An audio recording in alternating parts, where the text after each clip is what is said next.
नमस्कार मित्रों, स्वागत है आपका हमारे चैनल में। आज के इस वीडियो में हम पढ़ेंगे संधि। जैसा कि पिछले कुछ वीडियोज़ में आपने संधि को पढ़ा है, तो संधि के क्रम में आज की हमारी संधि है यण संधि। पिछले वीडियोज़ में हमने आपको बताया कि संधि के जो है 3 भेद होते हैं। कौन कौन से 3 भेद होते हैं?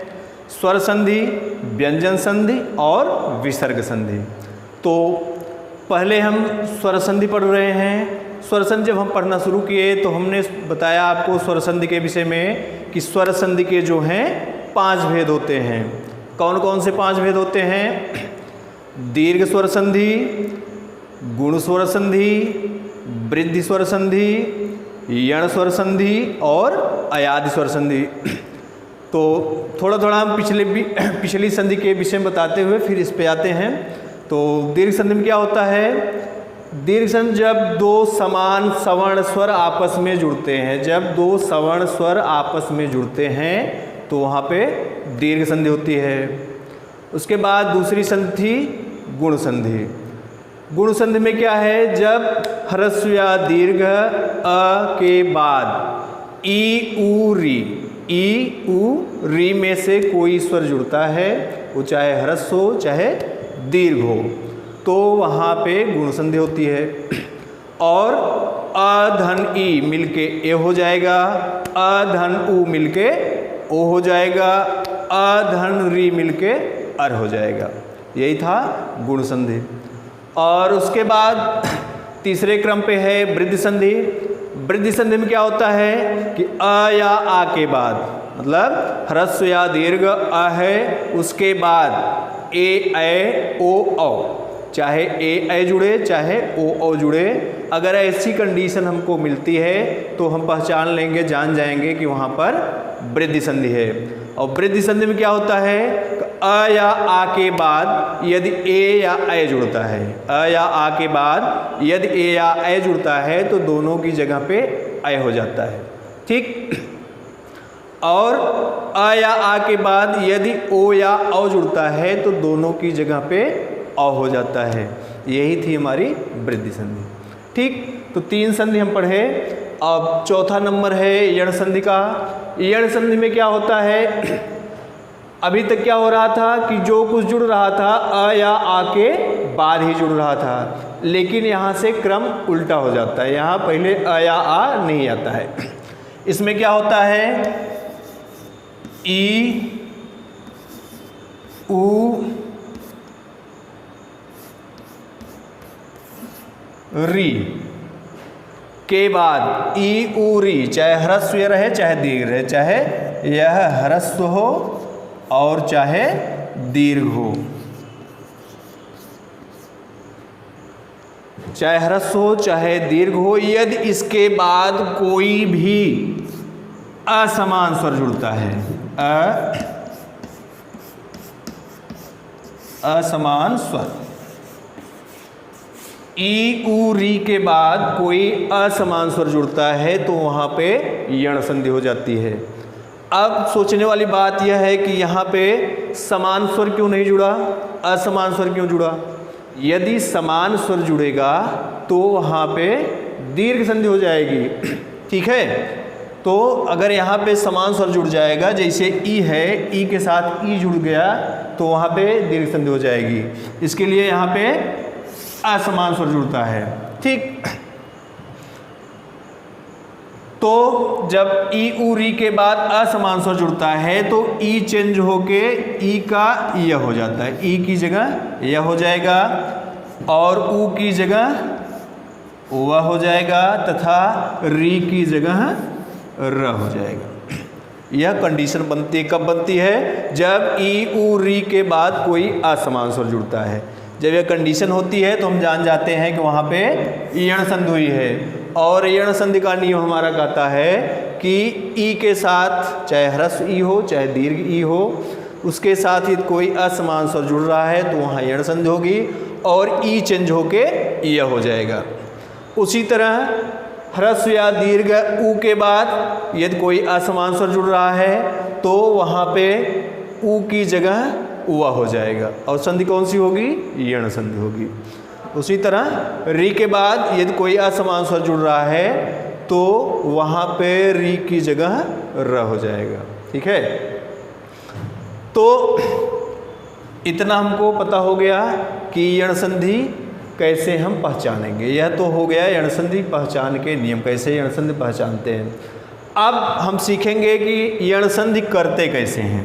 ठीक, तो पहले हम ई का एग्जाम्पल बताते हैं। जैसे एग्जाम्पल है प्रतिधन एक, प्रतिधन एक। अब देखिए इसमें संधि करनी है हमको। पहले हम देखेंगे कि पहले शब्द का अंतिम अक्षर क्या है। आपको पता है संधि कैसे होती है, पहले शब्द के अंतिम अक्षर में और दूसरे शब्द के पहले अक्षर में ही संधि होती है। पहले शब्द का अंतिम अक्षर ती है तो जो इस पे स्वर की मात्रा लगी रहती है हम उसको पहला अंतिम अक्षर मानते हैं। ठीक है, जब प्रति का हम वर्ण विच्छेद करेंगे तो लास्ट में हमको ई मिलेगा। तो इसका अंतिम अक्षर हो गया ई और दूसरे शब्द का पहला अक्षर क्या है, ए है। दूसरे शब्द का पहला अक्षर ए है। तो हमने अभी बताया पहचान के नियम में कि यण संधि कैसे पहचानेंगे। पहचान नियम हमारा कहता है जब ई उ री के बाद कोई असमान स्वर हो तो यहाँ ई मिला, ई के बाद ए आया है। ए क्या है, ई से समान नहीं है, ई से अलग हटके है, असमान है। तो हम यह जान गए कि यहाँ पे जो है क्या है, यण संधि है। ठीक, अब हमको जब पता हो गया कि यहाँ पे यण संधि है तो हम दोनों में संधि कराएंगे।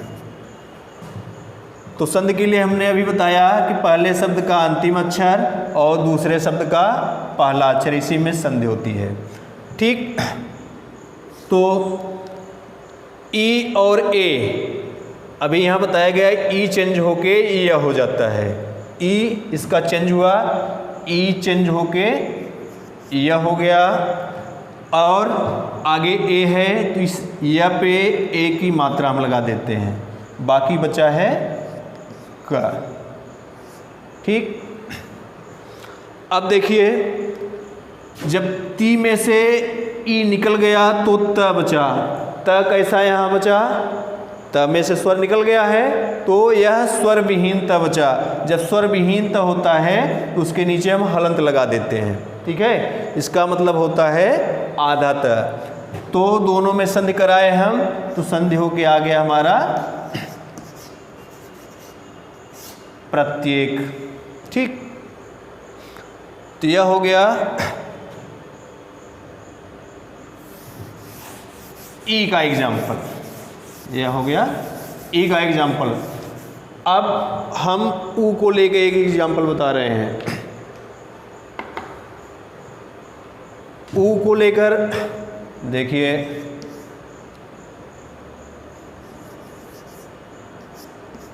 वधू धन आगमन, वधू धन आगमन। अब इसमें हमको संधि करनी है। पहले संधि करने से पहले हम पहचानेंगे कि कौन सी संधि है तो उसके हिसाब से आगे हम बढ़ेंगे।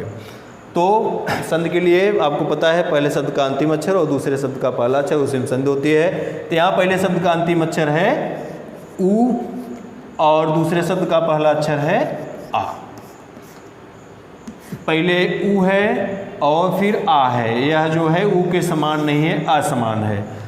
ई ऊ री के बाद यदि कोई असमान स्वर आता है तो वहाँ पे यण संधि होती है। तो हम पहचान गए कि यहाँ पे यण संधि है। ठीक, तो अब हम इसमें संधि करेंगे।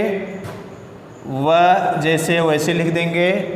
ध में से ऊ की मात्रा को हम बाहर करके इसमें संधि करा देंगे, इसको और इसको संधि करा देंगे। धू में से अगर स्वर निकल गया है तो यहाँ ध बचा है, ध स्वर विहीन बचा है तो इसको आधा लिख देते हैं। ऊ जो है ऊ की जगह हुआ हो जाता है। हमारा नियम कहता है कि ऊ की जगह हुआ हो जाएगा, तो ऊ की जगह हम हुआ लिख दिए।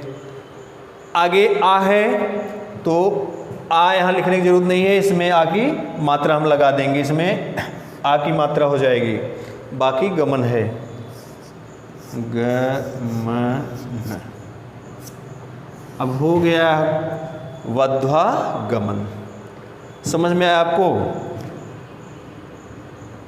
पहले शब्द का अंतिम अक्षर यहाँ हमको बड़ा ऊ मिला, उसके बाद दूसरे शब्द का पहला अक्षर आ मिला, दोनों में संधि कराए। संधि का नियम हमारा कहता है ऊ चेंज होके वह हो जाता है, हमने ऊ को चेंज किया, यहाँ वह कर दिया।